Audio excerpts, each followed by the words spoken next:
भारत को successfully departure मिल गया है भाई।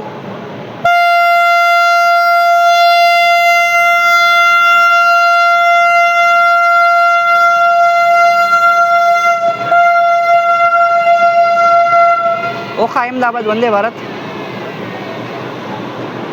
ये प्रायोरिटी भाई, प्रायोरिटी नाम की चीज़ है यहाँ पर।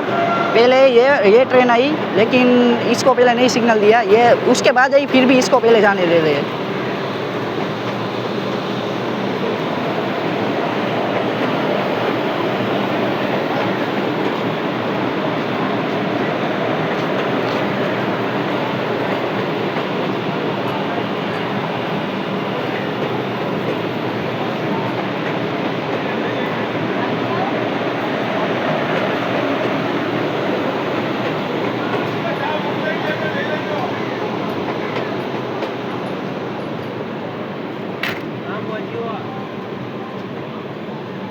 सौराष्ट्र की आन बान शान ओखा अहमदाबाद वंदे भारत।